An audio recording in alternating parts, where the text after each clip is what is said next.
We're going to get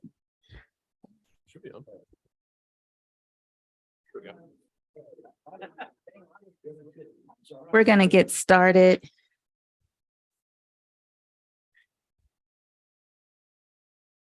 Thank you, everyone, for coming to the afternoon session. We are going to begin the 1 p.m.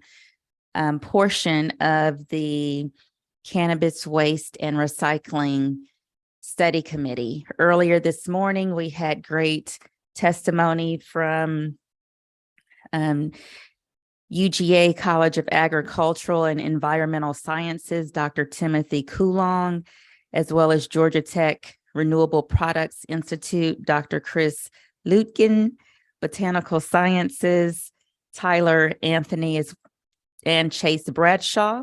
We ended the session with Georgia Environmental Protection Division, Mr. John Eunice and Lena Chambliss. This afternoon, we are going to begin with Andrew Turnage. He's with the Georgia Access to Medical Cannabis Commission, followed by the Georgia Department of Agriculture. And then we will round out with Taylor English Dumas, Mr. Reginald Snyder, and by Zoom, we will have Nick Bowman from Council for State Government.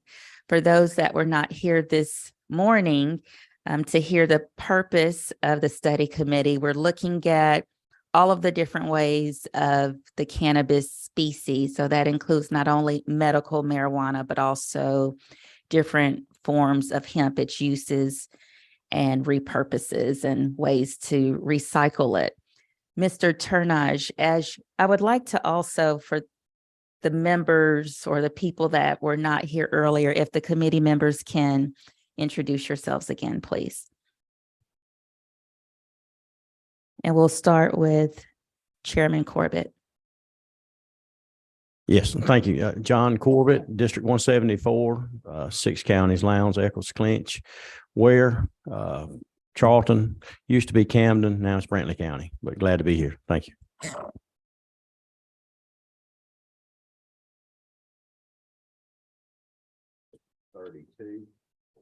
It'll be 33. When I was elected 34 years ago, it was 13 and went to 23, went to 29. And so it just keeps going. It tells you about the population shift in Georgia. I chair regulated industries, and it's a pleasure to be here today. My name is Mac Jackson. I'm representing District 128. I have 6 counties. Used to have 7, but they gave me a break this time, and I've only got 6. So I'm from Washington County, Sandersville, Georgia. Thank you, Madam Chair. I'm Dale Washburn. I live in Macon, Georgia. I represent currently District 141, which will become District 144. And that is North Bibb County, most of Monroe County, and about half of Jones County. And I'm Vice Chairman of the Regulated Industries Committee. Thank you. And we have Mr. Brian Hines, who is our attorney analyst, and Mr. Dave Berry from Legislative Council. I'm Representative Misha Maynor. I represent District 56, which includes the heart of Atlanta, our beautiful state capital. And Mr. Turnage, I'm going to turn it over to you. Before you begin, if you can give us an introduction on who you are, your expertise, how you got here, and we'll pass it on to you. Thank you, Madam Chair. Good afternoon again, Madam Chair and members of the Cannabis Waste Study Committee. Appreciate the opportunity to present to you this afternoon on the Georgia Access to Medical Cannabis Commission's proposed rules that are relevant to the Class 1 and Class 2 production licensees that the Commission has regulatory oversight for. Again, I'm Andrew Turnage. I'm the Executive Director for the Commission. I began in this role approximately 32 months ago. I was the first employee at the Commission at the time, and just a few short months after I came on board with this Commission, we began the RFP process required by law to get our production licenses out there for application. That process culminated in the required steps to get licenses issued through a process that mirrors contract issuance through the Georgia Department of Administrative Services, again, as a requirement by law. Those licenses that we have issued are Class 1 production licenses. Those are medical cannabis production facilities. To speak colloquially, some individuals may refer to those as a greenhouse. It's a little bit different requirements than a greenhouse, but conceptually, the production facilities are required to grow cannabis indoors. It is an indoor secure facility, and the Class 1 production licensees are allowed to have up to 100,000 square feet of canopy space. Again, the commission issued the two licenses. The number is set by statute. We are authorized to issue up to 2 Class 1 production licenses and up to 4 Class 2 production licenses. Again, that's a requirement in Georgia statute. We issued those Class 1 production licenses on September the 21st of last year. We have 2 licensees. We have True Leaf Georgia, which is located in Adel, Georgia. That is South Central Georgia, for those who may not be familiar, although I think you have a distinguished committee this afternoon and you know your Georgia well. The other licensee you heard from earlier this morning, that is Botanical Sciences LLC, which is located in Glenville, Georgia. A part of the process for the commission, in addition to going through the RFP process to issue licenses, is a requirement and a responsibility for the commission to promulgate rules. And pertinent, relevant, Madam Chair, to this committee, and appreciate the invitation to come and talk to you about what the commission is doing as it relates to cannabis waste disposal. I'd like to turn your attention to the items that were prepared for the committee. For those who may be watching online, that should be on your screen now. This is proposed rule 351-4-0.05 as it relates to those production license operations. And just to speak briefly, if I may, Madam Chair, the link that's at the top of the page is a link to the commission's website. That's www.gmcc.ga.gov. There is a banner there where members of the public or any interested party can click on proposed rules and view the full copy. Today's presentation is an excerpted version that is focused on, Madam Chair, the request to speak to cannabis waste disposal. So the item that you have in front of you, again, is an excerpt from the full proposed rules. Those rules are headed for a called public hearing on January the 18th. And a meeting for the commission has been called on January the 25th to consider adoption of the proposed rules. The proposed rules do provide an option for the public or any interested party to provide feedback as required by law in the rules promulgation process. Again, turning your attention to 0.05, and we'll look at number 8. I'm not going to read this to you verbatim, Madam Chair, since you have copies. I want to touch on some of the most important concepts behind the cannabis waste requirements for our production licensees. Again, the General Assembly in the HOPE Act has made it very clear that there is an ongoing and continuing concern for the amount of cannabis that's produced in the state, as well as who is qualified to possess it, and for the handling of that. And that is part of the commission's responsibility, is to make the determination through rules what the requirements for handling cannabis is throughout the process, which includes waste disposal. A big focus in the production process, including disposal, focuses on security as it relates to preventing diversion. And so to say that differently, one of the requirements that we have for our licensees in the production category is for those companies to provide us with their plan for disposal, but they have to meet these requirements in the proposed rules. So the first requirement, again, focusing on security, is that it is stored and securely locked in a container that is permanent so that those receptacles cannot be moved. That keeps that cannabis from going missing from the production facility location. Again, restricted access and documentation is a requirement for that waste storage, in addition to the tracking component, which is a data reporting requirement on what happens with cannabis waste. Looking at number 9, you can see that there is a requirement for regulated cannabis waste to be rendered unusable and unrecognizable, or irretrievable. And so you have a pair of options here. It's either unusable and unrecognizable or irretrievable prior to the waste leaving the premises. And I'll come back to that component in just a few moments. Looking at 9B, as in beta, again, it has to be disposed by transferring the regulated cannabis waste securely, and that can go to a processor for recycling, reuse, or composting. Number 10, we do require the companies to establish procedures as it relates to their waste. And you can see the items that are listed there for wastewater, solvents, and other items that are part of the manufacturing process, very similar to any manufacturing process, whether it's cannabis or any other industry. And I'll speak to that again in just a moment with some details on that requirement. Number 11, again, the minimum requirements in that waste management plan is procedures for retrieving and receiving product waste from dispensing licensees and recording the documentation for any waste that comes from that process.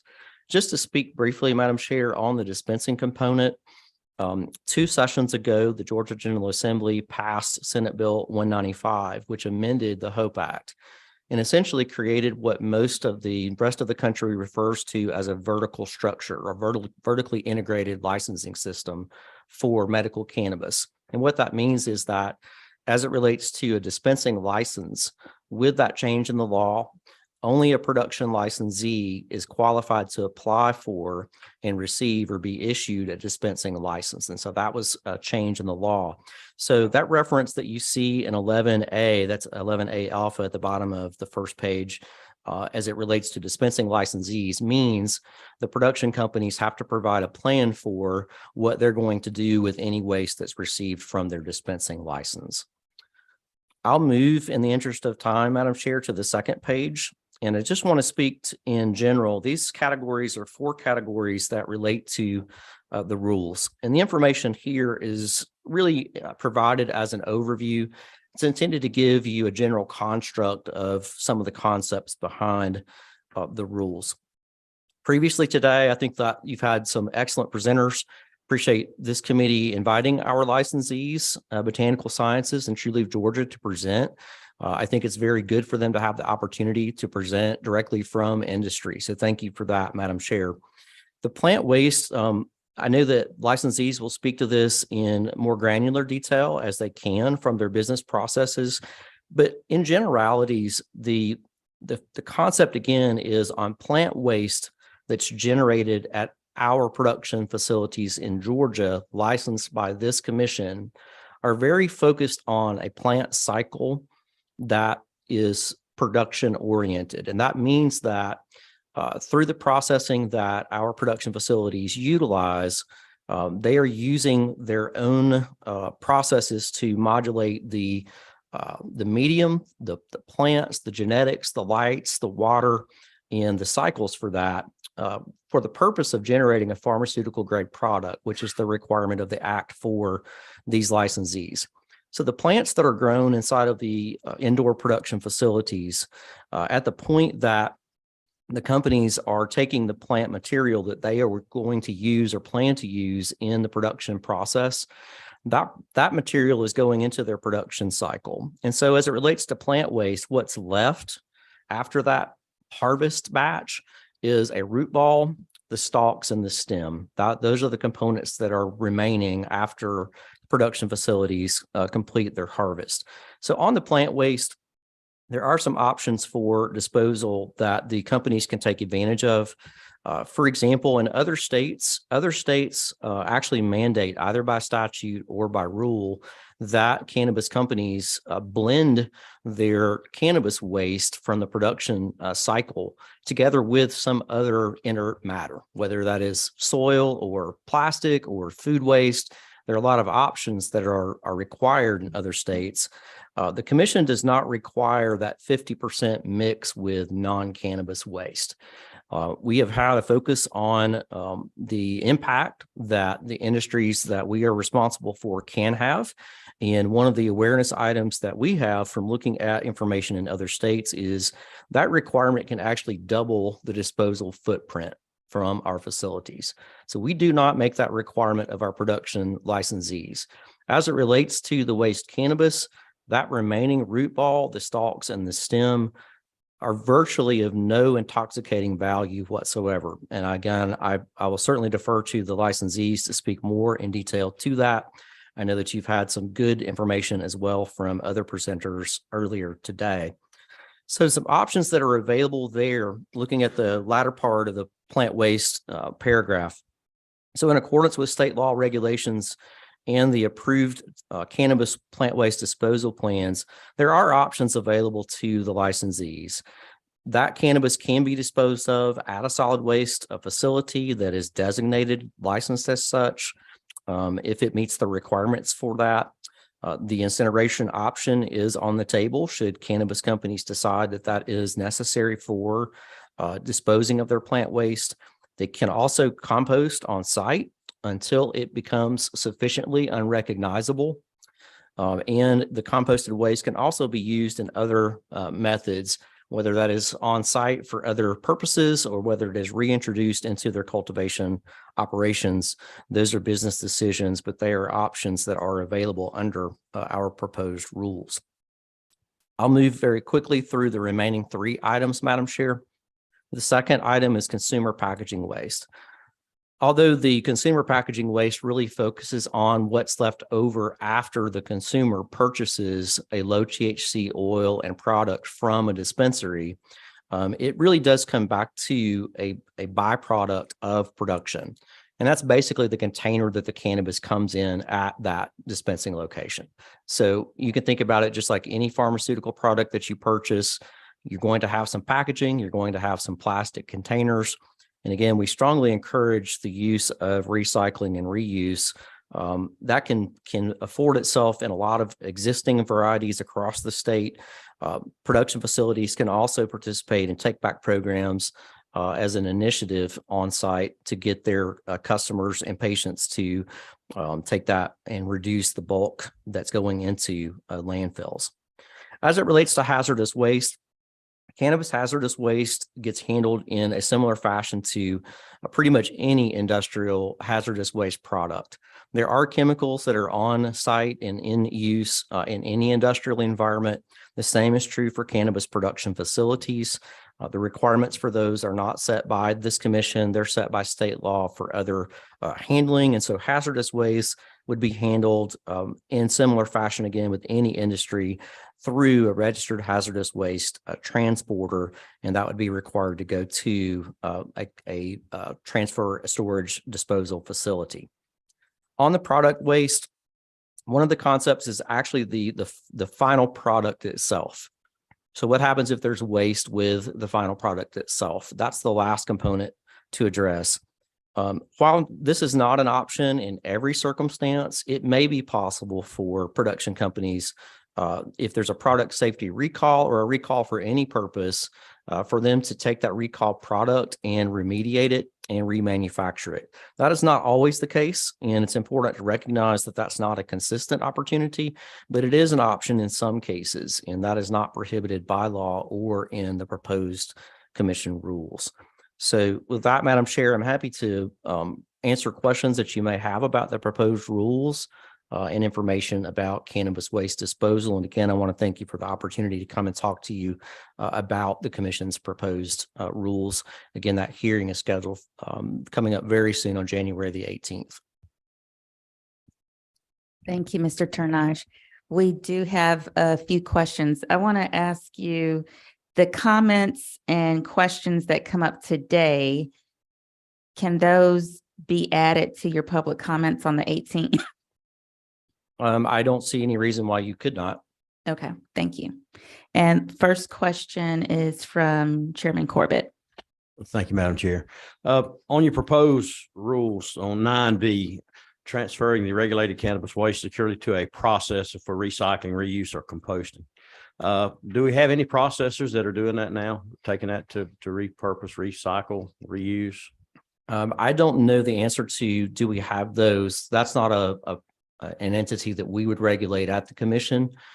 So they would have to be licensed under the state for any type of recycling, but that's not something that we would prohibit here. I'm not, but do we have any processors out there that are doing it, taking it to recycle? I'm not aware that processors are taking cannabis specifically to recycle. I am aware that as it relates to, inert material that's been composted, that there are recycling facilities out there. Thank you. For example, in a parallel universe, for example, whether it's hemp waste or some other plant matter waste that does not hit that THC volume requirement, that might be an option for composting or transfer as it's relevant here in the rule. Any other questions? I have a few questions. The first one is following up from what Chairman Corbett just said. So for 9B, if the waste is going to be transferred to a processor, since it is transferring waste that's regulated through you, are you saying that waste will not further be regulated in the transporting process by you, but then it would be whoever regulates the waste company? I appreciate the question, Madam Chair, and I agree with your assessment. I think the most important thing on the construct here is that it obviously has to meet the requirements of other state laws, not just the commission. So our regulation on that would require them to report that as cannabis waste. That would be tracked in their tracking system. That's a component that's required by law for their seed to sale tracking. In this case, the endpoint would be disposal as opposed to a product. And so if they label that as cannabis waste, then they would mark that and report it to the commission as waste. And when you have these, let's just say, interagency collaborative efforts, will you guys be reporting on those interagency collaborative efforts? And could you just clarify? I don't understand the question. If you can help me a little bit, I'll be glad to answer, Madam Chair.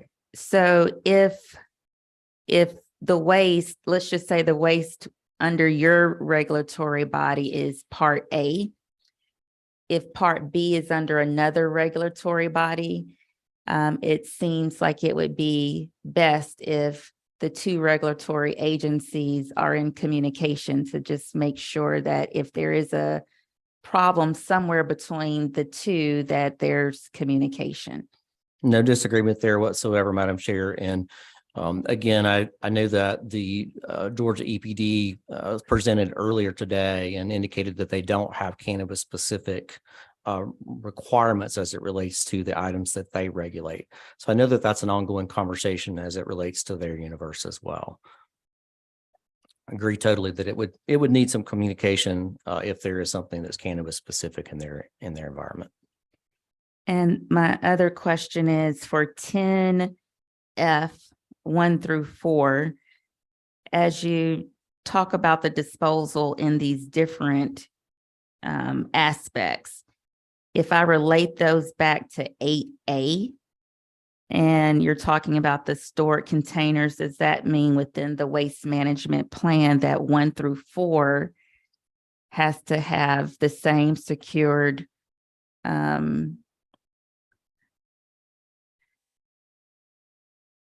storage? Appreciate the question, Madam Chair. And the answer is in 10 on the proper disposal as it relates to those items, the requirement would only apply to the cannabis related items on the fixed or secure storage. Again, that's focused on preventing diversion, having any of that content reach an illicit market. You can see, I think that the items listed there on wastewater and spent solvents and byproducts would definitely have different, handling or processing. And so those would depend on what is being used and how they're being used. That would determine what the requirements for storing and disposal would be for those. I don't see the information in 10 applying directly to cannabis the way that it would in 8, for example. Okay. And then another question I have on the back page for plant waste. It's the second paragraph in accordance with the third and fourth bullet for the composted on site or the composted waste. Does that mean that the licensees, can they do the composting on site with their current business plan? So they do not have to per se take a part of the business offline, and can they go ahead and within their waste management plan say that they are going to be composting? That is an option that's available to them, yes. Okay. And I think the very last question is 11A. Procedures for retrieving or receiving product waste from the dispensing licensees. Earlier, even so, these licensees, you mentioned this vertical license. Earlier, we talked about some companies are a little hesitant with handling the cannabis because of the federal laws. Since they are the dispensing, since the dispensing licensee technically is the production licensee, so to speak, in your opinion, or not yours, but the Georgia Access to Medical Cannabis Commission, do you feel like the dispensing licensees are protected under the law? And if you could just clarify for me, when you say protected under the law, I'm assuming you mean on the federal enforcement, from the federal enforcement aspect. Am I understanding that correctly? The same protections that the production licensee has, because we talked about, okay, what are some things that could be better within the statute? And it came up, our partners, they want to make sure they're following within certain guidelines, and they're protected just as the production licensee is protected. But since there is this vertical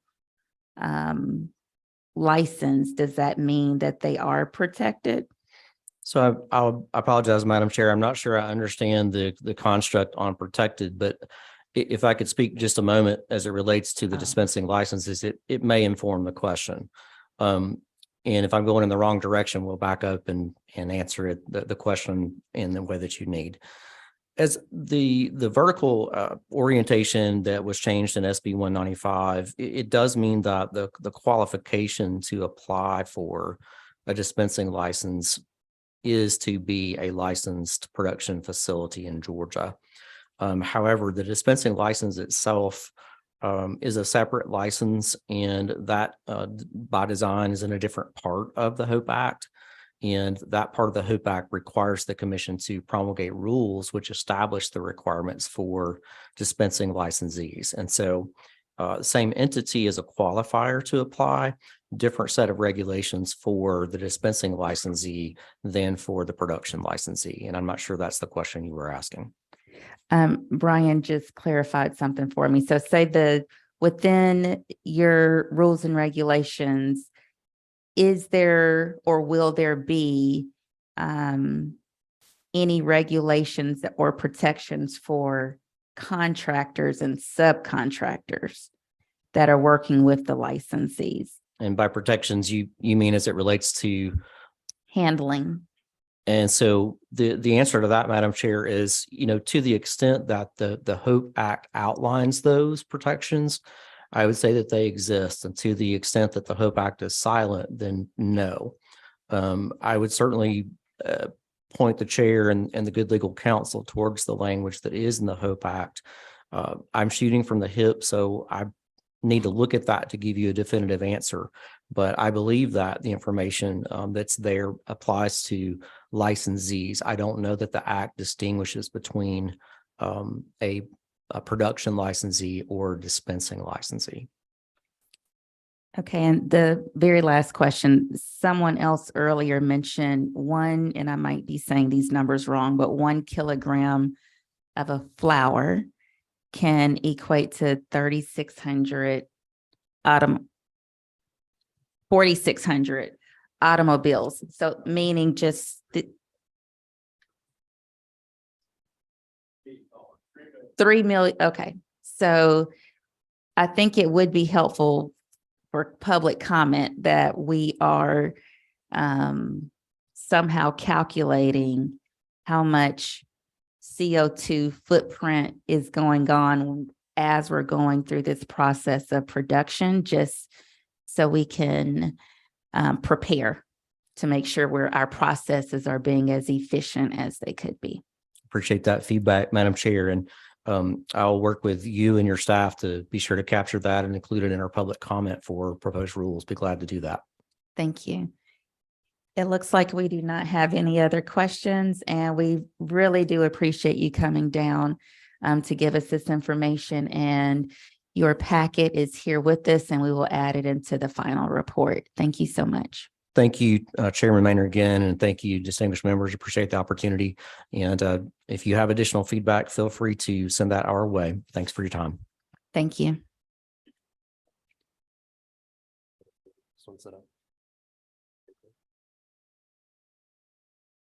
And next, if we can have the Georgia Department of Agriculture come, we have Mr. Mike Evans, Garrett Hollis, Dan Duncan. If you can sit. If there's a present, is there a presentation? Yeah. Okay. So some can sit at the table, and whoever is speaking from the presentation can go to the podium. And let's start with each of you introducing yourselves and tell us a little bit about yourself and how your expertise has brought you here today.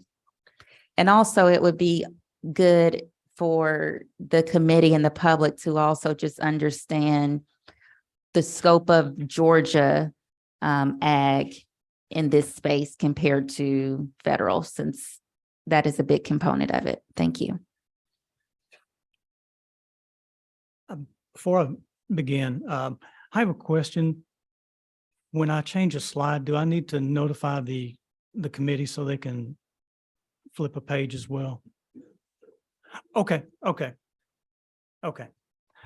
My name is Mike Evans. I am the program director for the plant protection section at the Georgia Department of Agriculture. The hemp program falls into the plant protection section. I have been with the department for 28 years, and I'll turn the table over to Garrett and Jamie so they can give a quick introduction. Madam Chair, Chair and Representatives, appreciate the opportunity to be here. My name is Garrett Hollis. I'm an attorney with the Department of the Georgia Department of Agriculture that has the pleasure of frequently supporting the fine folks in our hemp program. Thank you. My name is Jamie Arrington. I'm not Dan Duncan. Sorry about that, but I am our hemp administrator. I work in the office with Mike and under plant protection.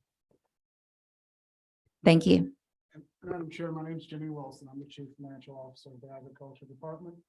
Mr. Duncan, unfortunately, his wife has COVID, so he is out, but your office contacted us and we're just happy to be here. So hopefully we can give you what you need.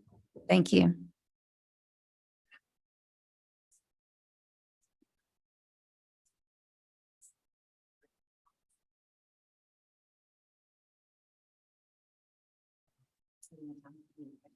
Thank you. Well, good afternoon. I'm appreciative of the opportunity to be here today to give an update on the Department of Agriculture's hemp program. What I would like to do today is follow a brief outline that I have here.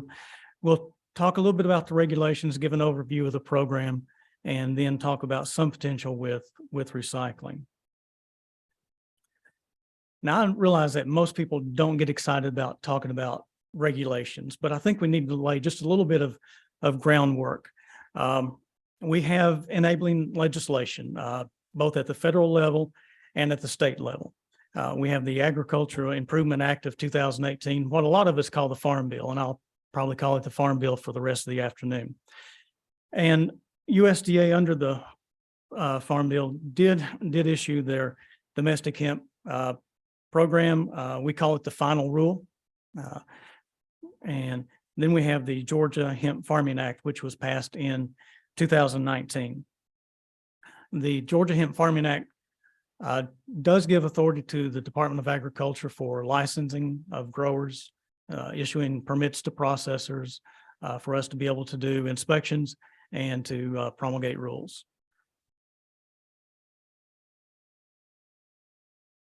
Under the 2018 Farm Bill, provision was made for states that want to regulate hemp production or oversee the hemp production plan in the state. There are some requirements. Each state that wishes to regulate hemp production is required to submit a plan to the Secretary of USDA for approval. And the final rule provided the criteria or the items that are necessary in the plan. And I'll go over a few of these. So each plan must include pre-harvest sampling. Before hemp is harvested, an official sample is required to be collected to determine if it is below the federal level for hemp, which is 0.3% THC. The hemp is not allowed to be harvested prior to the sample being collected, or the hemp cannot be moved from the production site until the sample results come back. Now, the hemp can be harvested after the sample is collected and put in a barn, but it cannot move from the growing facility. Growers, in addition to providing information to the Department of Agriculture, are also required to report to their local FSA office or Farm Service Agency. Now, if you're not familiar with Farm Service Agency, it's an agency within USDA. And so information is required to be provided to both the state and federal regulatory officials.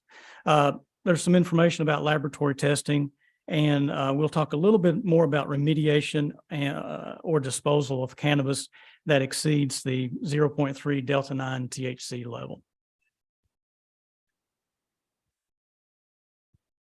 Continue with similar requirements. The final rule has, we are required to give a monthly report to USDA and an annual report as well. A monthly report includes the number of licenses issued or canceled, disposable of cannabis that occurred in the month, and then our annual report does include the harvested acreage.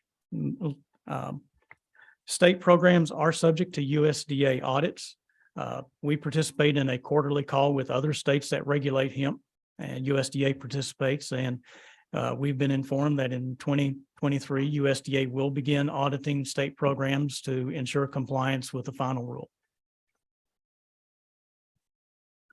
Now, I mentioned remediation. That was included in the USDA final rule, and it's essentially an attempt, giving the grower another chance to make the hemp that may have tested over that 0.3% level compliant.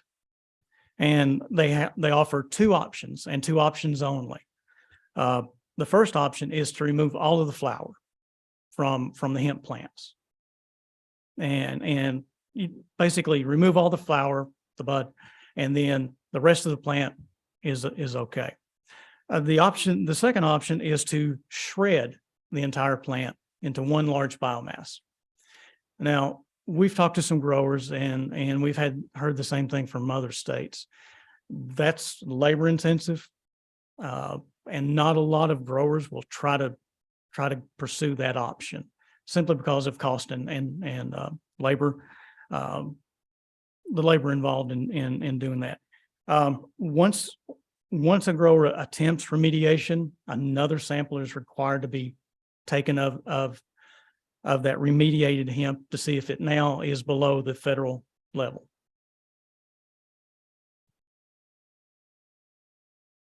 Finally, we'll talk a little bit about disposal here. Disposal is an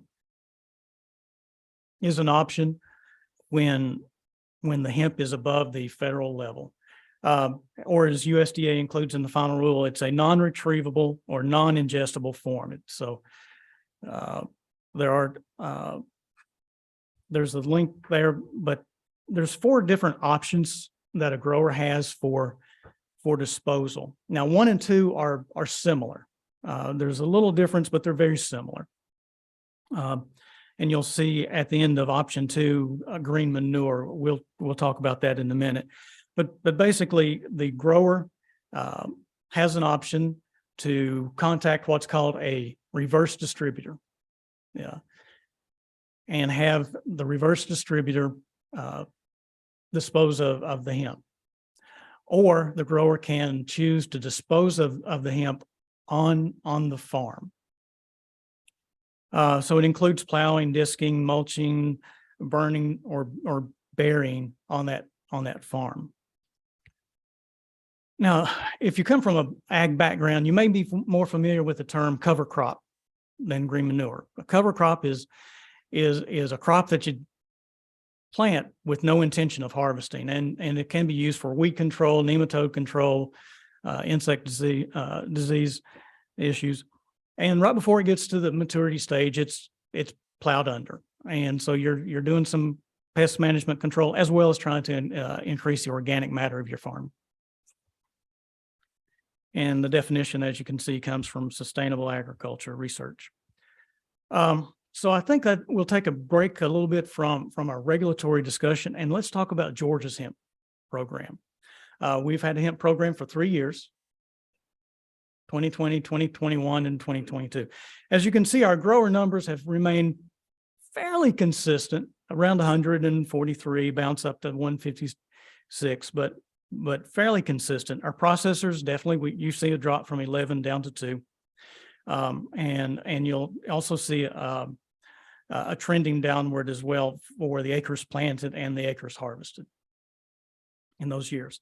Now, growers can plant in the soil. We use the term covered structure, so it's not limited to a greenhouse. It can be some type of other structure, or they can do both. And we do have that, and you'll see some of the same trends. In 2021, we had a certain level, and in 2022, it's a little different. This information is reported by growers. I think we're getting better at asking questions. So where you see 100,000 square feet for years 20 and 21, I think we're getting better at asking questions and getting information from our growers on our reports. So I think the information is getting better and on our end. But you can see in 2022, almost 27,000 square feet was planted, and a little over 22,000 square feet was harvested. Most of our hemp production is smaller acreage. As you can see, 35% of our growers plant an acre or less, and 17% of our growers, only 17% of our growers have 10 acres or more in production. Covered greenhouse or covered facilities, you see similar trend. 65% of our growers grow in a greenhouse that's less than 5,000 square feet, and only 18 have a larger facility. We have noticed in each of the 3 years, it's interesting. I'm not sure why, but we have a significant number of licensed growers each year that report, yeah, I got a license, I just didn't grow any. We're not sure why. I'm not sure if it's novelty, but we have that report each year. So it's just a little interesting. And hemp runs the gamut. You can mention sport, and one person thinks of football, the other thinks basketball, and someone else thinks soccer. Well, hemp runs the gamut as well. Fiber and grain production is completely different than flower production. We don't really see a lot.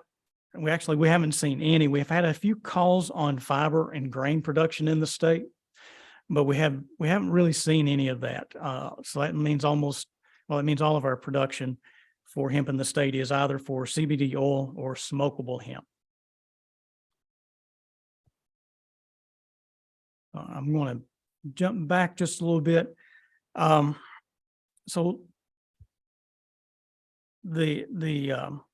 as we're getting closer to harvest, there's a little difference between the USDA final rule and the Georgia Hemp Farming Act.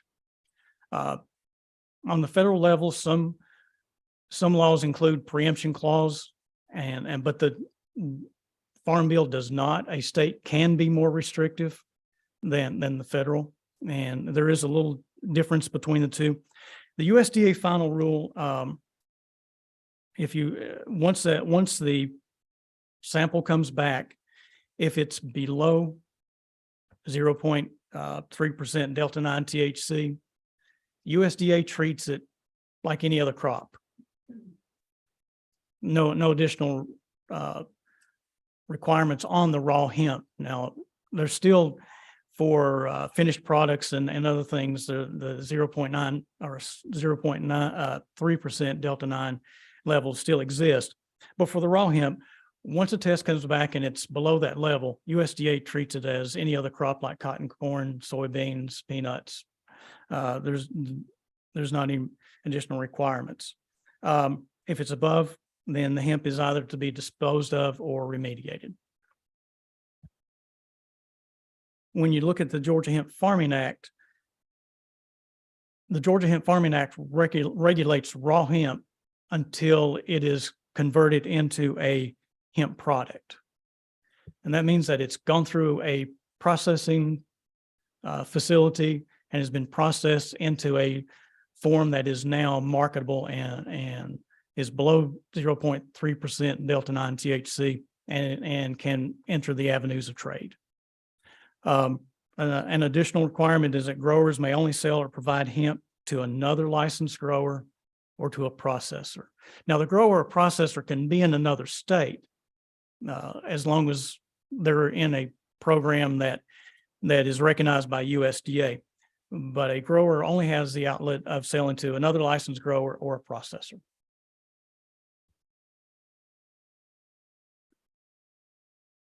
So now we'll kind of circle in a little bit more on some waste and disposal.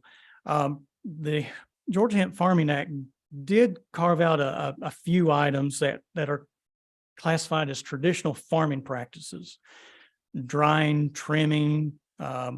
You can see that shucking, bucking, and that does create some leftover hemp plant parts. But where a grower is only able to sell to another grower or to a processor, doing something else for commercial sale, there may be disposal may be the person's option rather than being able to try to recycle or do something else with what we would call the waste. Once we get to a processing facility, depending on what the processor would be doing, whether extracting oil or they're trying to use for some type of construction like OSB board, something like that, fiber products. Some of the processes may result in byproducts, and I'm certainly out of my area of expertise on that, so I'm not sure how many questions I would be able to help on that. But these byproducts may contain chemicals that may have been involved in the extraction process or processing process. And what happens is really not addressed in the Georgia Hemp Farming Act.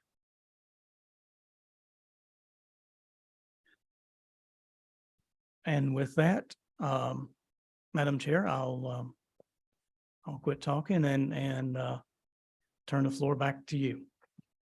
Thank you. We do have a question. Chairman Corbett.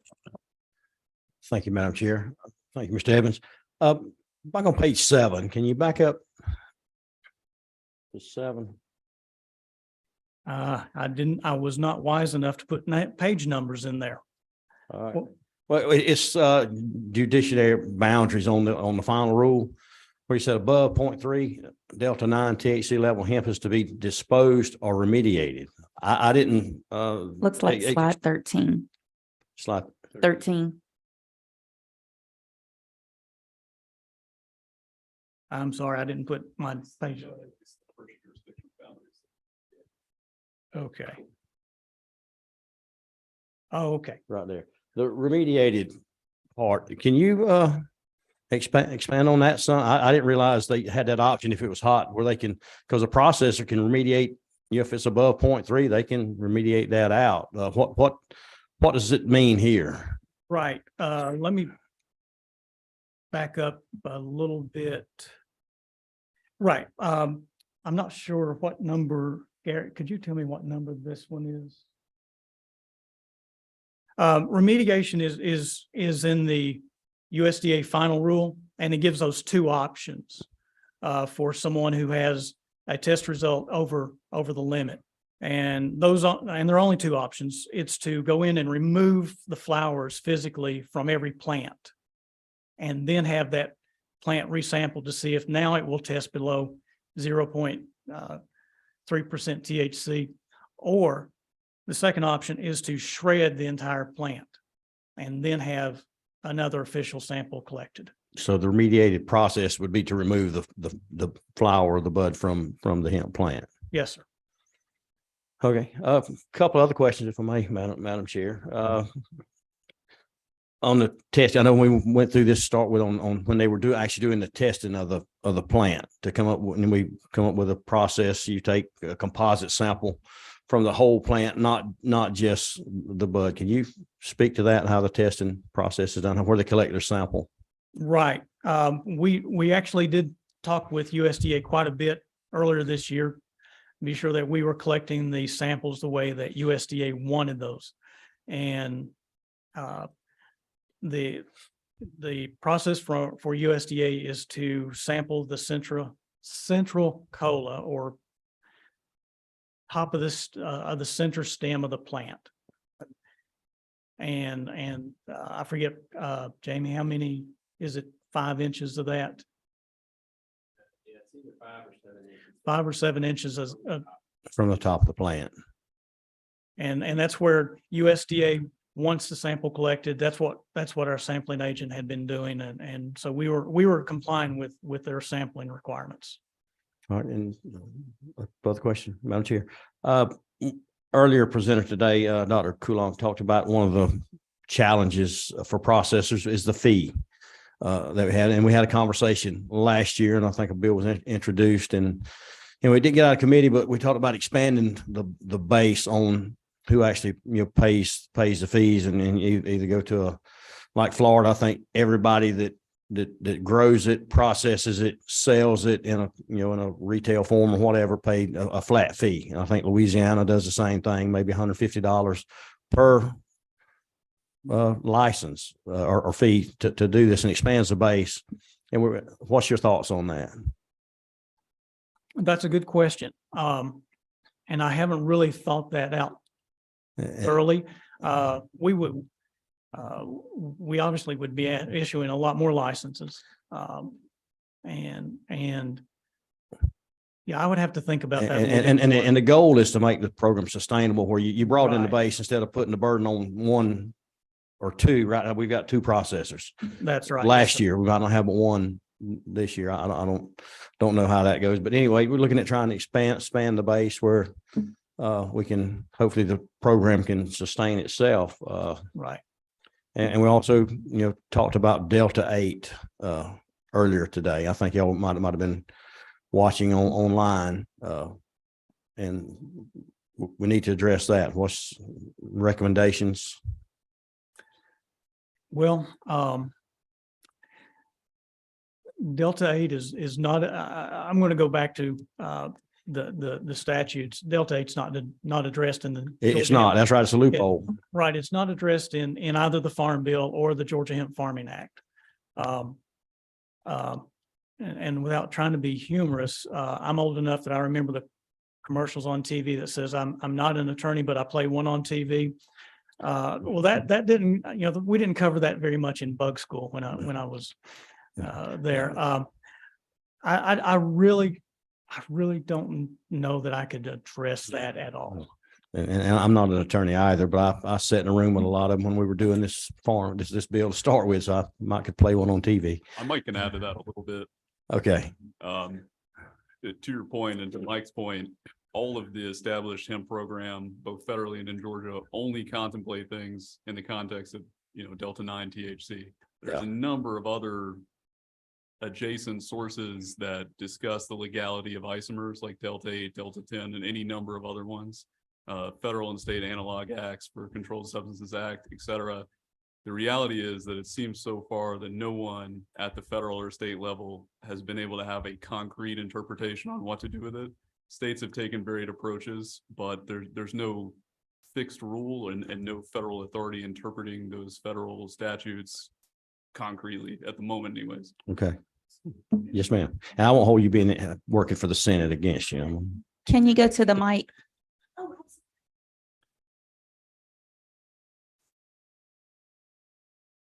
Absolutely. Thank you so much for the question, Representative Corbett. I think it's important for us, for you guys to know that we have been watching some of the ongoing litigation that's taking place in the state, particularly as it relates to Delta 8. And we would love to come back with some concrete answers for some of the direction that you would like on some of these. We've been part of these conversations for sure. This is my third day. So I would love to produce something for you. If you could give me a week, maybe. I think we could come up Absolutely. with something. Thank you so much, though. Thank you.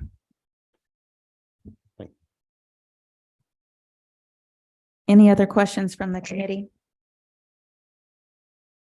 I have a couple questions. Very good presentation, quite interesting. I'm going to start with, it's slide 6. It says remediation where it gives options 1 and 2. Yes, ma'am. And so if option 1 is to destroy or option 2 is destroy the entire plant or just remove the flowers. And this is if it's above the 0.3%, right? That's right. Yes, ma'am. And so if it's above the 0.3% and you remove the flowers, what do you do with those removed flowers? Right. Those have to be destroyed. The final rule does not declare how they have to be destroyed, but they have to be, let me go back. They have to be, I think that leads to my second question. So if it doesn't say how it has to be destroyed, does that mean there are farmers that have taken the flower off because it was above 0.3, and destroy again can be a subjective term?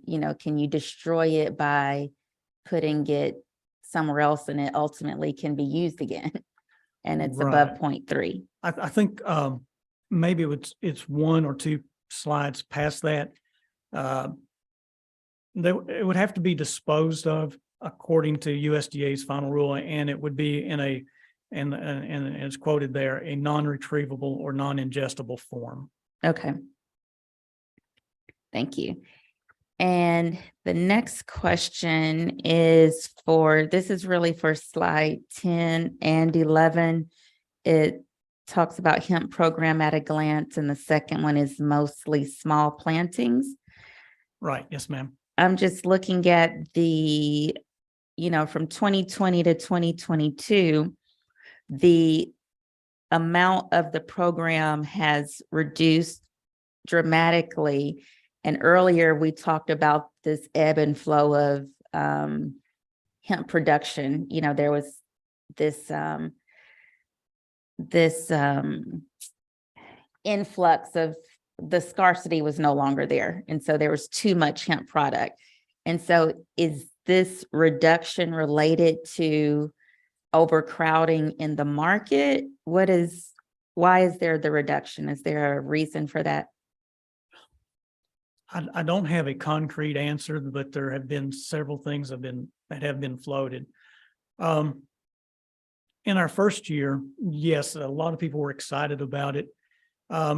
We have seen the gamut of people who come from a farming background, And then we've seen folks that really haven't grown anything for profit before. And so there's a learning curve there. There's also growing a plant and then being able to make money from that plant. And we did see some people that were producing a plant and then, well, what do I do with it now? And then trying to find a processor that they hadn't got into that. And it's kind of left well, I don't want to do this anymore. And we have seen in other states where numbers have come out that Oregon or one of the other states, yeah, they had a bumper year and the market, I won't say has been flooded, but yeah, you see price fluctuation and I think it's just a number of factors of where you have growers who may be inexperienced, and then you see where prices were really good one year, but that price is not there the next year, and folks getting out of it. Thank you. The next question is, so for the size of the acreage, and let's just, in particular, I'm looking at less than 1 acre. Are there any stipulations as to where people can farm hemp? And is it okay for urban farming in hemp? That's the question. I'm going to give a brief answer and then I'll turn it over to Jamie. I think he can give some more detailed. The only restriction in the Hemp Farming Act is it cannot be produced in a residential structure or a structure used for residential purposes. There's also a qualification. You have to be a qualified farmer, meet that definition as well. Or did we remove that? Yes, sir. That was removed. That was removed. Okay. That was removed in the 2020 the session. next year. Okay. I'm Yes, sir. running together. Yes, thank you, Madam Chair, and I'll speak to that a little bit. Some of what we've seen is in regards to the urban, yes, we have several growers, lots of growers around the Atlanta area, and who have small greenhouses, maybe in their backyard or whatever.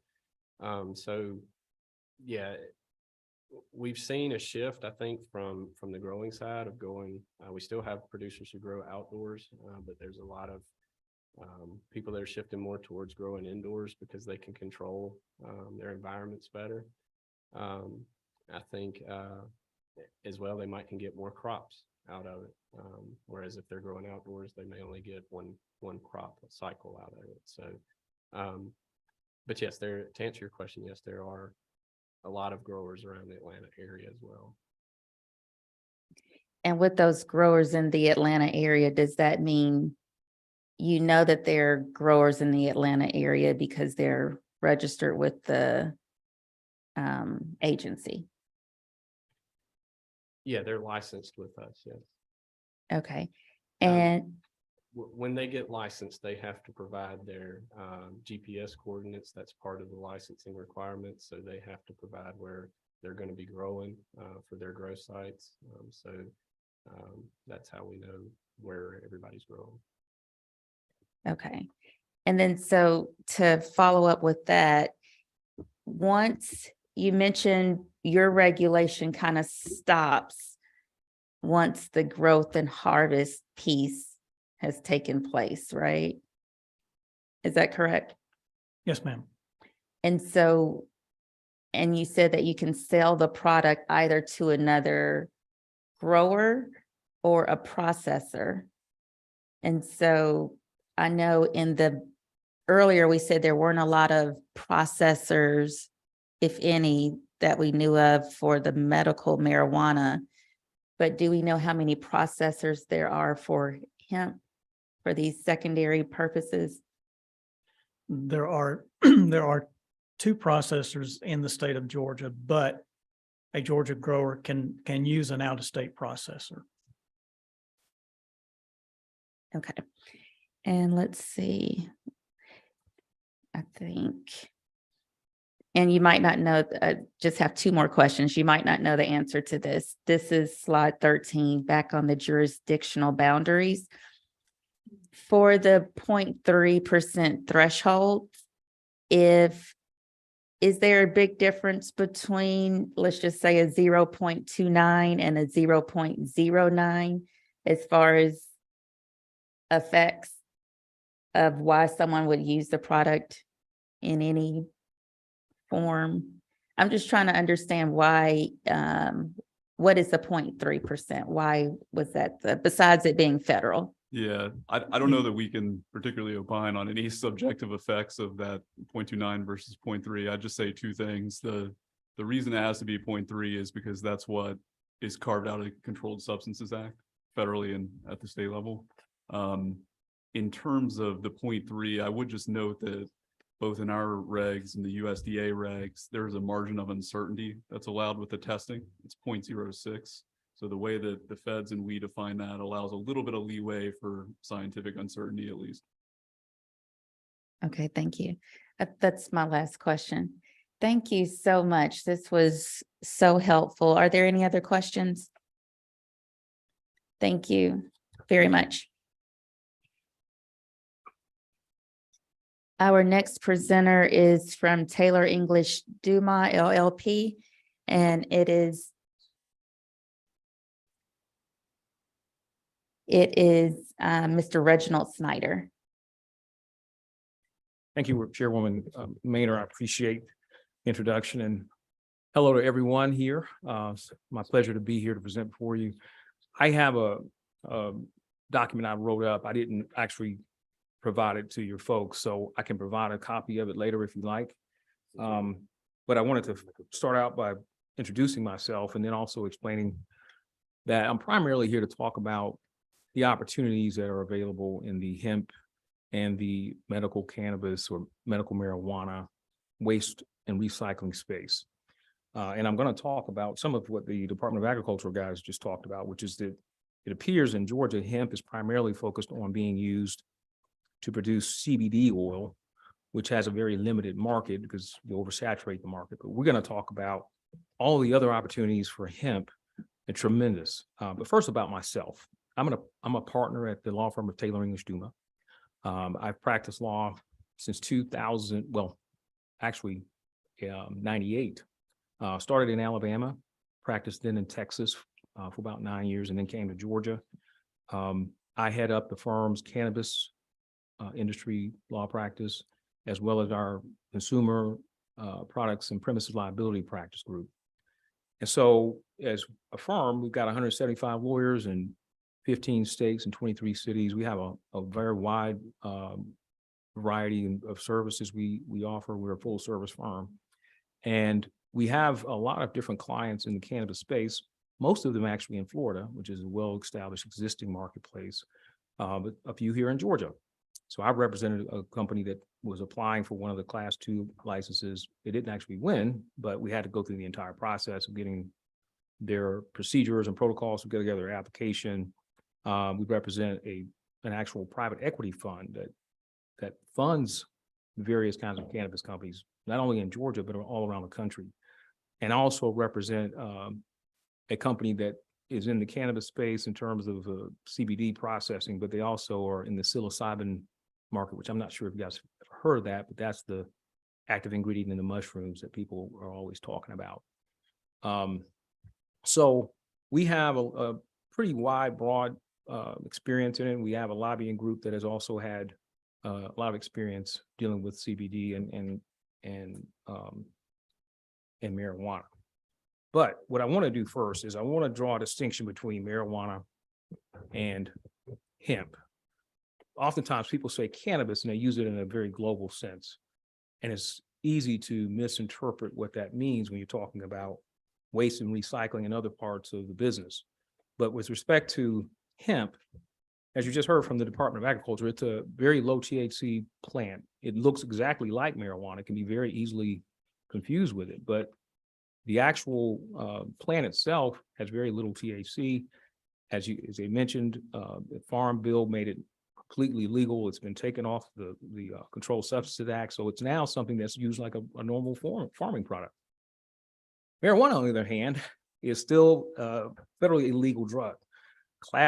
It's classified as a level 1 narcotic, which is alongside, LSD and methamphetamines and all these other things. It's very classified at a very high level. So that when you deal with it, even if you're talking about the waste and recycling components, you have to be very careful how you do it. You can't treat marijuana waste the same as you treat hemp waste. So we're going to draw that factual and legal distinction right out of the front. And I'm going to talk about opportunities we have here in Georgia to maximize this industry right now. And I'm going to talk first about hemp because I think that's where we have the most room to grow. As you heard before, hemp, the market is obviously dropping. There's less growers. There are only 2 processors left. And I think the reason that is just like in any retail business, if you start having too much supply and too little demand, you run everybody out of business, right? And so eventually there becomes this strike point where people have to just decide to leave the market. But what is happening, in my view, is that everyone is focusing on using the oil out of the plant, and they leave all of the other material on the ground or wherever they leave it, they don't use it. I'm going to read from my presentation here, so bear with me as I read it, but I have to talk about the benefits of hemp and the usefulness of hemp. Hemp is ancient. It's been around a very, very long time. And for hundreds of years, hemp was grown to make everything from building materials to textiles. Rope was made from hemp, was used in boats and ships worldwide because it was very salt resistant. And archaeologists in India discovered that a building material, which is composed of hemp and lime, helped preserve the Ellora caves for more than 1,500 years. So it's been around since before the time of Jesus, where hemp is being used for all kinds of different purposes. As a crop, industrial hemp is sustainable. It's low maintenance, and it's incredibly versatile. It can even thrive in infertile soil conditions, and it can be used for crop rotation to regenerate soil because of its ability to cleanse the soil. Every part of the hemp plant can be used: the stalks, the seeds, the leaves, and even the flowers. So industrial hemp has wide-reaching growth potential that is now beginning to be embraced and utilized around the country and indeed around the world. A year before the federal government passed the 2018 Farm Bill, removing the hemp from the DEA's list of controlled substances, New York State had already invested over $5 million into kickstarting the industry. And other states like Michigan and Kentucky have also invested a good bit of money, as well as various other states around the Midwest and the West Coast. According to data in a report from the Congressional Research Service, sales from hemp-based products reached more than $688 million in 2016. And that was before the Farm Bill, which was, and here we have examples of ways that industrial hemp can be used. So I'm going to talk about, I think I've got 6 of them, but these are really real world examples of how you can take this very, very versatile plant that can be grown just like any other crop and use it in real world applications. So the one thing that we've got now is something referred to as hempcrete, which is kind of a play on the word concrete. Hemp can be used in that way, and also hemp insulation. So many sectors are looking for more sustainable alternatives, right? Everybody's trying to go green. So they want to lessen their environmental impact, particularly in construction. Of course, we all know construction is having these major price hikes in supply costs and labor costs. Well, this also helps bring down those costs. Hempcrete or hemp insulation is a lightweight biocomposite building material made from hemp and lime. Just like I was talking about the materials that were used in India in that cave 1,500 years ago. It has great thermal, structural, and moisture holding properties. It can be used for roof, wall, or slab insulation. And that's led to the use of hemp to replace some fiberglass insulation in construction. Some advantages that it has over traditional concrete is it's less brittle, it's easier to work with, and pound for pound, it's actually stronger than steel. So in terms of its usefulness, it's very, very, very strong, very versatile. That's one example. And imagine if you grew a lot of this plant, just the raw material that was sufficient enough to create a marketplace where you could make this product. And there are companies that do it. The second is sustainable fabric, right? Hemp has been used for centuries to make various types of textiles, fabric. Today, the fashion world is rediscovering industrial hemp as a natural product for making breathable and easy to wear garments.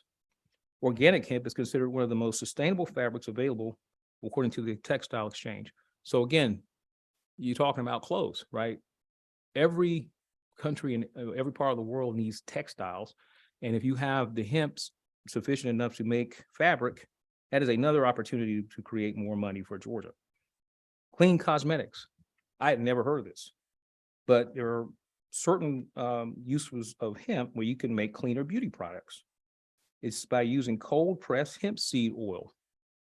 It works well for moisturizing and soothing the skin, right? And there's hemp shampoo, which I'd never heard of, but it's now widely available in many grocery stores, particularly on the West Coast and in pharmacies. It's also used in soap, lip balm, and hand cream, among other cosmetics.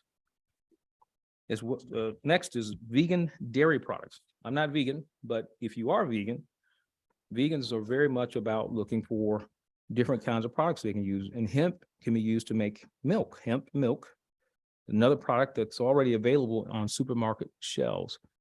Mostly, of course, like I say, in the West Coast and certain parts of the Midwest, but there are companies already making these products. It's a creamy non-dairy milk made from hemp seeds, which are soaked and ground in water. The fifth option is hemp plastic. And we all know there's a huge problem with the inability to really recycle plastic. I was actually stunned. I saw an expose on 60 Minutes. I think we don't know what to do with plastic. Like plastic, literally, we put it in recycle bins and we ship it to China or one of these other countries, and they don't process it. They just stack them up and they throw them away. And we know for a fact that that is not sustainable, right? So we're looking for alternatives to normal plastics. And hemp can be used to make plastic. The cellulose from hemp stems can be used to make bioplastic. Hemp plastic can be biodegradable and compostable, meaning it could be made into compost. Depending on its production, it can be 100% bio-based resin or polymer. Compared to regular plastic made from fossil fuels, hemp plastic is a carbon negative renewable resource. But you see where this is going, right? The super versatile plant that is very environmentally friendly has all these multiple different various uses. If you get enough of the product stockpile, you can actually create a marketplace. The last one I've got is animal feed and actual animal bedding.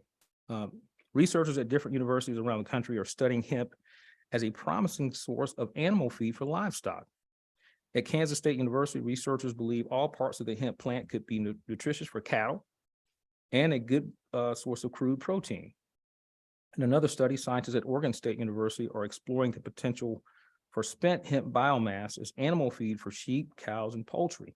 And in 2021, the state of Montana approved the use of hemp and hemp-derived substances for commercial feed for pets, including especially pets and horses. So we can see tremendous opportunity there. We have lots of farm animals in Georgia, another great opportunity. And then lastly, with this animal bedding, I have a dog. Lots of people have animals. If you have an animal that needs this kind of bedding, like a guinea pig or something like that, my daughter talked us into a guinea pig once. It lasted for a week. But if you need something like that, the hemp material is great for animal bedding. Many manufacturers of animal-related retail products are beginning to use it for that purpose. Hemp bedding is made of 100% from hemp hurd, which is the middle of the actual stalk of the plant. The hemp hurd has a soft, warm feeling, and it can absorb up to 4 times its weight in moisture, right? So again, looking at opportunities, if you got the material, not just focusing solely on creating oil to make CBD products, because there's only so much of that you can sell. But then there's all this other raw material biomass that you can use. So for me, I think that's really what I want to focus on, is what I want to present to you guys, is to think about how we can take an existing industry. It's been around for several years, but you can see where it's trending. So we want to help the farmers understand the market is not about making oil, because you have to have a processor to do that. You got to pay the processor to do that. And then there's a very limited marketplace for that. It's not very high demand. On the other hand, all the raw material you have, grown it, you can use it all, every part of the plant. So we need to educate and help them find a way to get into market. And by the way, probably the best way to do that is to join various kind of trade associations that actually trade these materials. There are some that actually have not like the stock market, but kind of like a marketplace where they buy and sell these products, particularly in volume. Now, I'm going to switch gears and talk about marijuana because it seems like a lot of folks are using that almost interchangeably with hemp when they say cannabis. Cannabis is made of a lot of different varieties of plants, and marijuana is one of them.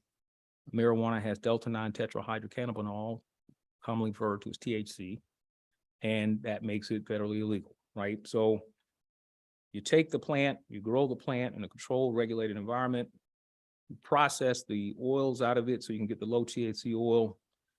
Then you have all this material that's left over. Well, because marijuana is a federally illegal plant, the material that's left over technically is still illegal. Now, the irony of that is that most of the processing takes all of the THC and any other kind of derivative out of the plant. So it's basically just material. But because it's still marijuana, there are 4 ways that cannabis operators can deal with disposing of cannabis safely and legally. Now, I saw Andrew Turnage up. He was talking about the Georgia Access to Medical Cannabis Commission's rules on waste disposal. I don't know that those have been implemented yet, or they're just proposed. Okay. The best state that I've seen so far, well, at least in the Southeast, is Mississippi, which is a little ironic to me because they just really got medical cannabis passed, I think, last year. But some of you may know that University of Mississippi in Oxford has been the research facility for the federal government for marijuana study since 1968, I think. So they have done this for a long, long time. One of the things that I'm going to talk about after I get through these disposal methods is the notion of creating a policy for licensing disposal companies that specialize in dealing with biomass from medical marijuana. And that's another way to make an opportunity in Georgia. But first, the 4 ways that you can deal with medical marijuana waste is dealing with it in a permitted landfill. You could put it through composting. You can put it in an in-vessel digestion system, which I'll talk about in a moment, or you can incinerate it. Now, I know that sounds like you would just pile some marijuana stalks up and throw a match on it, but it's nothing like that. It's a very technical, complicated process, and it uses a very specific kind of incinerator. I'll talk about that in a moment, but talking about landfill waste. The state of Georgia, because industry of medical marijuana is brand new, we haven't really decided, or I don't think we've licensed any landfills to be used for disposing of medical marijuana waste. That has to be a priority, number 1. What places around the state can be used for that purpose? Number 2, what does the material need to look like to be able to be put into a public land waste or landfill? Well, most states require marijuana waste to be made unusable and unrecognizable. I think the ag department said they use different terms for it. I don't remember what he said now, but basically the same thing. It cannot be something that could be repurposed in the black market. So it basically has to be combined with either an organic or an inorganic material for a 50-50 type of composition. So if you got the waste material, you could take dirt, sand, cat litter, whatever you want, mix it in with the ground up waste materials, because you have to grind it. It's another thing. You have to grind all of these materials up, and then you just combine them. And basically it just looks like almost like a powder. But you have to put it in that format before you can ever even take it out to a landfill. Most of the time you take something to a landfill, you have to pay for it. So there's an additional cost to it. But again, if you're looking at it from a business perspective, the landfill owner is going to make money. That may be a good thing for the state, but at least gives a very specific protocol for how to get rid of the material. The second, composting marijuana material. Marijuana, like any green leaf plant, can be composted and much the same as a regular plant. Again, you have to grind the material up and you use a nitrogen-rich feedstock, something that can mix with it. And you create essentially a compost material that can be used for, fertilizing other types of soil. But that again has to go through a process where it's 50-50 volume. We as a state have to decide what types of processes for composting are acceptable. What does that material have to look like in order for it to be acceptable to be sold in the open market as fertilizer? A lot of folks would love fertilizer that was composted that way. But again, we have to make sure that it is unusable and unrecognizable as marijuana, purely as compost. Last on that piece, on that last point, I think the state should also consider setting up a recycling program that specifically sets those standards where you're going to recycle this material for composting. Well, here's the thing you have to do. And if you don't want to do it yourself, have a program that allows them to bring it to you and you do it for them at a cost, and then make material where it can be used. The third is in-vessel digestion. That process involves a company using what's called a digester system to break down the marijuana waste to become unusable and unrecognizable. It only works for organic marijuana byproducts such as soil and leftover plant parts, however. The digester uses bacteria and other biological elements to digest the cannabis waste. After that's done, the remaining substance can be reused as compost or disposed of regularly since it no longer contains actual marijuana. It's just like a green liquid. As with the landfill option, companies have to work with a permitted in-vessel digestion center, or the company can buy its own digester, but that would have to be approved by the Georgia Access to Medical Cannabis Commission. Again, setting specific standards of what is allowed and setting the parameters of what we're going to be looking for as this material that is federally illegal is coming back out to the marketplace. The fourth and final option is incineration. And that's the fastest, most cost-effective way to dispose of marijuana waste. Just burn it up. But how do you do it? You don't just light it up outside, a bonfire. You have to use what's called a two-burn chamber incinerator. Now, there are companies in other states, licensed incineration companies that actually charge to do that. And we can create that same opportunity here. We can license certain companies to be able to burn the material for production companies at a cost. But the company can buy its own incinerator. They're very expensive and they're very, very specific kinds of pieces of equipment. Two-chamber incineration equipment burns marijuana in two different chambers. Since marijuana burning can create biohazards such as THC or CBD or other chemicals released in the air, the machine isolates the smoke and the flames in the air, and it burns off all of the remaining THC or CBD. The final result is a fine black ash that can be disposed of normally. So that's covering both the hemp marketplace opportunities, and that's covering the medical marijuana waste opportunities. The last two things I want to talk about, really one thing, there's two components, is the regulatory and compliance issues that I think we need to consider. As I mentioned before, most states require that any kind of cannabis material, whether it's a hemp plant or a marijuana plant, be ground up. There are two ways to grind up cannabis materials. You can use a chipper, which most people are familiar with, shredder, or you can use a slow speed grinder. I mention those because, again, that's a business opportunity.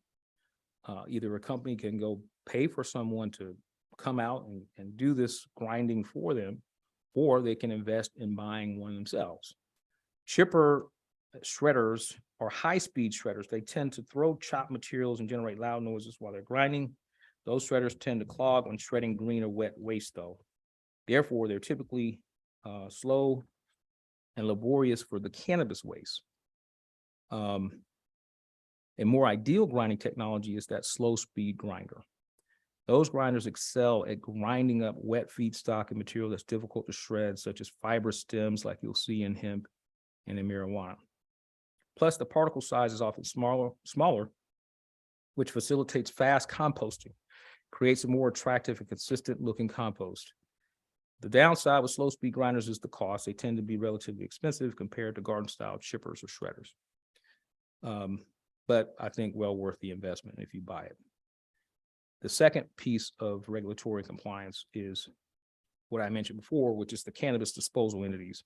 I think the state should consider creating legislation that provides for licensing businesses that are specifically involved in and specifically designed to deal with the commercial disposal or destruction of medical marijuana waste material.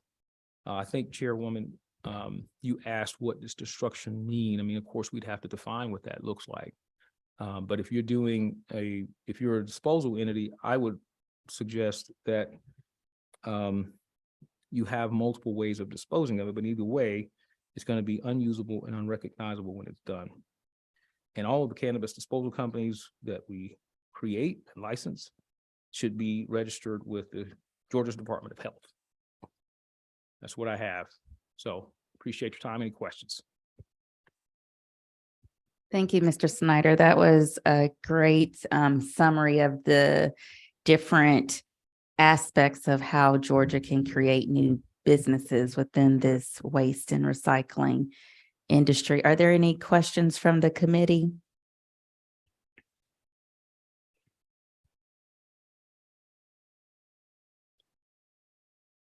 Chairman Corbett. I'm not sure how to ask this, but if it's economically feasible, why isn't somebody already doing this? What's prohibiting? If I wanted to use hemp in concrete now, could I do it? What's my roadblock? Well, I think that it's multifactorial, frankly. I'm not in the hemp industry in terms of actually the retail side, but my guess in Georgia, one, it's a very young market. It's only 3 years old. Two, hempcrete and the companies that create it, I'm not aware of one that does it in Georgia. So in order to sell that material to a company that actually creates that product, you got to find them wherever they are. Then unless they come pick the material up, you have to ship it to them. And so there may be a cost prohibitive type of issue there. I don't know. But the number one thing to me, problem with hemp farmers, the people who grow hemp, they don't know that side of the industry. They don't know what companies are seeking out and need this raw material. There is a way to get connected to them, but I think you have to get plugged in, one, and then make it very clear that you have this material available and it should be part of your business model. And so if the business model is going in and you're growing this material and you're just extracting oil, you're missing out on a huge part of the market, but you will never know about that piece unless you pursue it. And I think that's what we're missing right now. So we, as a state, hopefully could help by one, facilitating the relationship, but two, I think creating our own internal incentive, maybe to create those kinds of green products, right? Maybe a company that that's actually based in Georgia. But I think those are some of the issues that we have right now. And the folks who are doing it, as far as I could tell, I'm just looking at the Department of Agriculture's numbers. They're not building these huge, massive 200,000 square feet facilities growing, tons of hemp. I think a lot of these folks just dip their toe into the market. I get that. I'm a farmer. I don't really know hemp. I've never grown it. What do I do with it? The only thing people here really, to me, understand or know is that CBD oil piece. But it's just oversaturated. So we have to look at other opportunities in the market. And I think there are plenty of them. Thank you. I have one question for you. You might not know the answer to it. Sure. What state is known for growing hemp? Is there a state that's known in this market? That's a good question. I don't know that I would say there's one that's just definitive winner. Most states that have both, well, I mean, hemp is legal at every level except states that have said it's not. I think there's only 2 that don't allow it. But most states, if you have the ability to grow marijuana, they're probably growing that. But I have met and talked to several folks in Pennsylvania who grow a lot of hemp, and they sell it in very, very large volumes. In fact, one guy was selling it to a car manufacturer. I want to say it was BMW, but one of them uses hemp to make a type of fabric for their dashboard. And so he had found this relationship, developed some relationship with them, and he grew the material. He extracted the CBD out of it, right? But he also sold the biomass. And so he had a massive farm, and I thought, wow, that's impressive, you know? So I think that if you know how to monetize it that way, you grow a lot of it. But as I was talking about before, I mean, the CBD oil thing was like, it spiked, but then it just hit like a threshold where it just couldn't grow anymore. It's just too much of it. So I think now, as they're looking at ways to make hemp really a good marketable product for textiles, for all these other things, I think there'll be people who will focus on that, particularly if you're already a farmer. And that's where my piece is. For me, people who grow marijuana are not really like your traditional farmer, right? They're professional corporate entities. But a farmer really could make a pretty good living if he used it in the ways that we're kind of proposing. Thank you, Mr. Snyder. We appreciate you coming down today, and we appreciate Taylor English Duma for their support of the committee and helping us gather information for today. Thank you so much. Absolutely. My pleasure. Thank you all for your time. Oh, and by the way, Madam Chair, I can send you a copy of the presentation if you'd like that. Yes, please. I will. Thank you. And just for the committee's knowledge, you know, the Midtown Connector Project, have you guys heard of that? We go down and they talk about it. That's how I initially heard about Hempcrete. So they may potentially be doing the project with the Hempcrete. Yeah, that's great. All right. Thank you all. Thank you.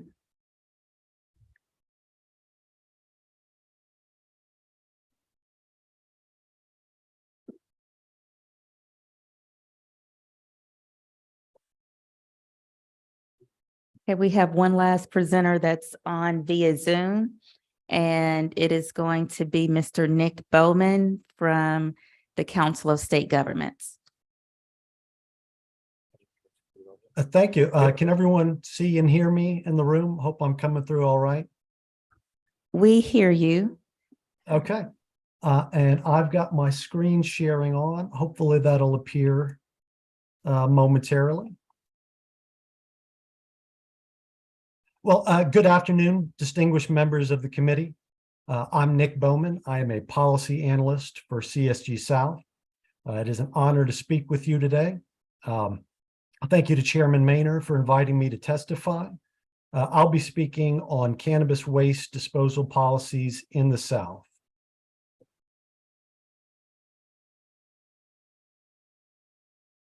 Before I get started, I wanted to provide a brief introduction of my organization, the Council of State Governments. The Council of State Governments is a national nonpartisan organization and the only organization serving all 3 branches of state government. What makes us unique is our regional approach with our Southern office and the Southern Legislative Conference. We are designed to provide meaningful insights and assistance to state officials as you develop public policy. CSG was created by the states for the states in 1933 as a member-driven association of state governments. The work of the Southern Office reflects the priorities of the states in our region. And hopefully y'all can see my PowerPoint presentation. Hopefully that's coming through in the room. It is. Excellent, excellent. Thank you, Representative Maynor. As you can see here, CSG is divided into 4 regions: the East, the Midwest, the West, and South. I work for the Southern Office, which is based in Decatur. We also have a federal office in Washington, D.C., and our national headquarters is in Lexington, Kentucky. Our mission is to promote and strengthen cooperation among our 15 member states. We do this by testifying to legislative bodies, producing written and digital reports, responding to information requests from members, convening policy master classes, hosting the Southern Legislative Conference, and other special events. And now I'll talk briefly about what cannabis waste is before moving on to federal and state policies. Cannabis waste includes dirt, water, and any unused plant matter like root, stalks, and stems. Since cannabis is a Schedule I drug, it can't be thrown away like other products. Without any federal guidelines, states have had to create their own policies. Many state policies are similar to policies for hazardous waste. The overall goal is to prevent cannabis waste from unauthorized access or making its way to the black market. And here are some potential disposal methods or reuse methods for cannabis. One potential method is compost, either used on-site or sold to other farms for use as fertilizer. Cultivators could also sell their cannabis waste to farms and ranches for use as animal bedding. If sold to a non-cannabis farm, the material must have a THC level of 0.3% or less. I'll talk more about that in a subsequent slide. Hemp is made from the stem of the cannabis plant and can be used to manufacture products such as textiles, paper, and rope. It can also be used to make biodiesel and ethanol. I believe there is a presenter tomorrow talking about using cannabis waste as a potential aviation fuel. Other potential uses include hemp paper or building materials such as hempcrete or hemp plywood. And another disposal method is grinding the waste until it is unusable and sent to a waste facility. Now I'll move on to federal and state policies regarding cannabis waste disposal. First, there is no federal policy on cannabis waste disposal. Cannabis is still listed as a Schedule I drug under the Controlled Substances Act. It has been a Schedule I drug since the CSA was passed in 1971. Schedule I substances are considered to have a high potential for abuse with no currently accepted medical use in treatment in the United States. Other Schedule I drugs include cocaine and heroin.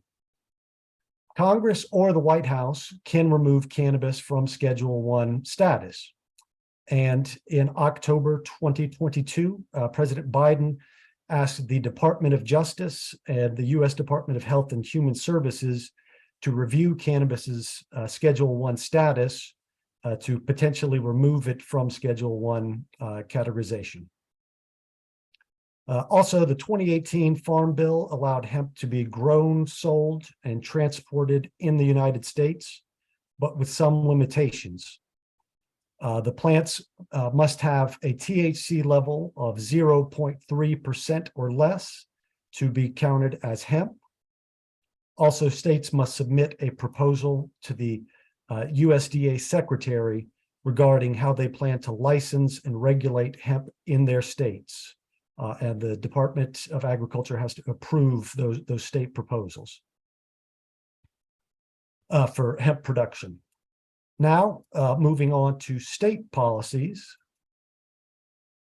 I'm going to focus on the states in the South, in the CSG South region, the member states who have a medical cannabis program.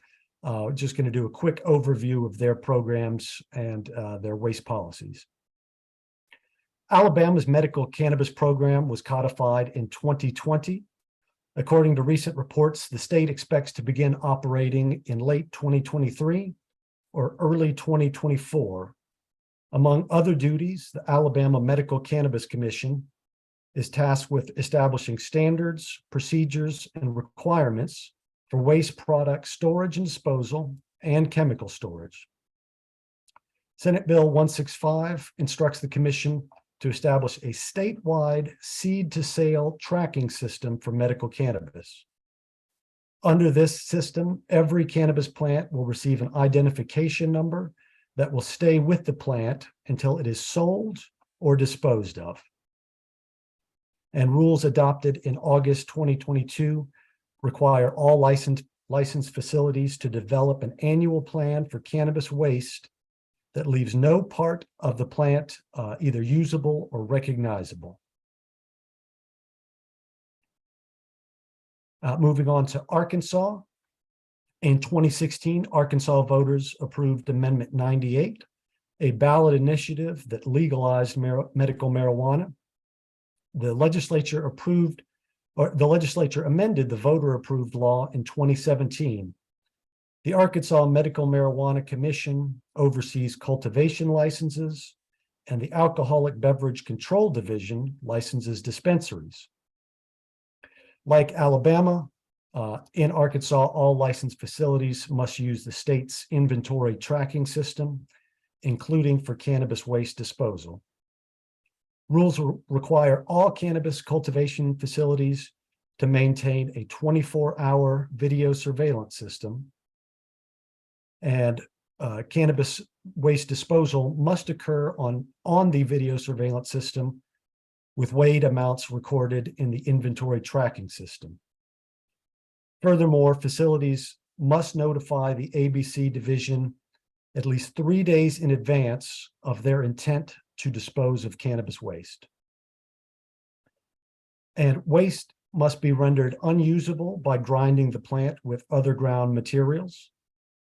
The rules specify which materials can be used to create compostable waste or to create non-compostable waste.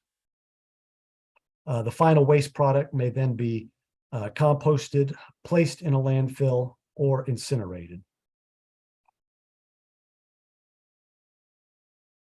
Moving to Florida, Florida's medical marijuana program was created by Amendment 2, a ballot initiative that passed in 2016. The Department of Health oversees the state's medical marijuana program, and the Department of Environmental Protection oversees waste. Like Alabama and Arkansas, all cannabis plants must be documented in the state's tracking system, and waste must be rendered unusable and unrecognizable by combining with compostable material, non-compostable material, or it can be chemically altered to make the waste inert. Similar to Arkansas, facilities must provide notice of intent at least 3 business days prior to disposal of cannabis waste materials. And the disposal must occur on a video surveillance system with 2 employees present, one of which must be a manager. The final waste product may be composted on site at a DEP permitted composting facility or delivered to a solid waste management facility.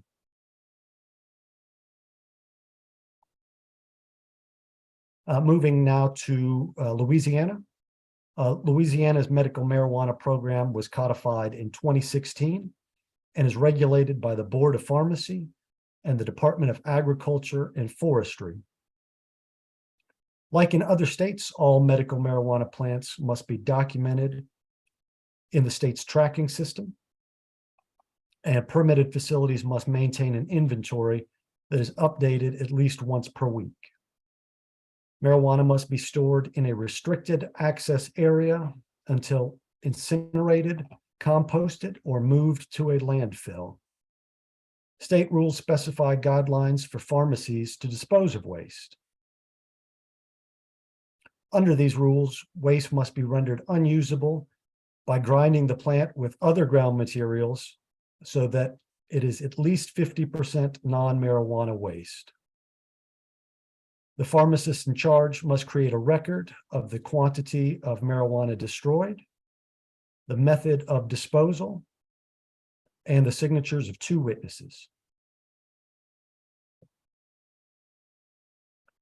Switching to Mississippi, Mississippi's medical marijuana program was codified in 2022 and is regulated by the Department of Health.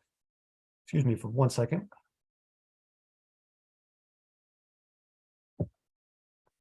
As in other states, all medical cannabis facilities must use the state's inventory tracking system. The disposal process must be recorded on a video surveillance system.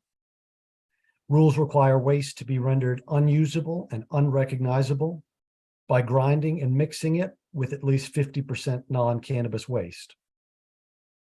The rules also specify the mixing materials that can be used for disposal or composting of cannabis waste.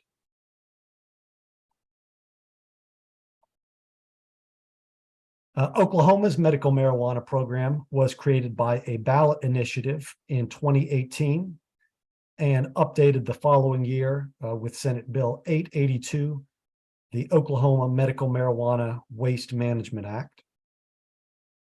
The program is regulated by the Department of Health, the Oklahoma Medical Marijuana Authority Division. The legislation codified medical marijuana waste disposal facilities and specified the requirements to obtain a license to operate one. All medical marijuana facilities must use the state's inventory tracking system. Marijuana waste must be rendered unusable through physical destruction or recycling. And licensees may dispose of marijuana waste at the licensed premises by open burning, incineration, burying, mulching, composting, or any other technique approved by the Department of Environmental Quality. The disposal method and precise weight of the marijuana waste must be recorded on a disposal log supplied by OMMA. The log must contain a signed statement from the commercial licensee or authorized representative of the commercial licensee attesting to the lawful disposal of the waste.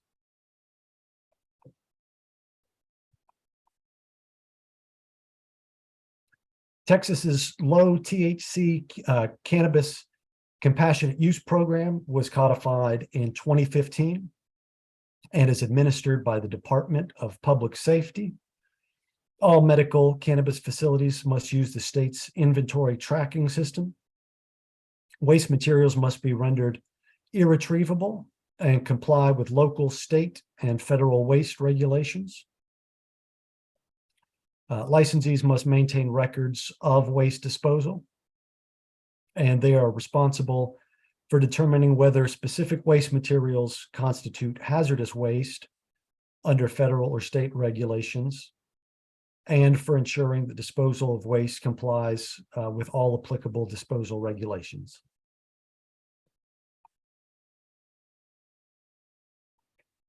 In 2015, Virginia legalized cannabidiol oil or THCA oil treatment for patients with epilepsy. The program is administered by the Board of Pharmacy. All medical cannabis facilities must use the state's inventory tracking system. Rules require cannabis waste to be weighed, ground, and combined with a minimum of 51% non-cannabis waste to render the mixture inactive and unrecognizable. The disposal process must be witnessed by a pharmacist and at least one other employee of the facility and conducted under video surveillance. A record must be made of the date, time, and manner of disposal, the name and quantity of the cannabis product, and the signature of the persons who completed the process. Additionally, non-medical adult use of marijuana was codified by House Bill 2312 in 2021, and Virginia is the first southern state to legalize marijuana for non-medical adult use.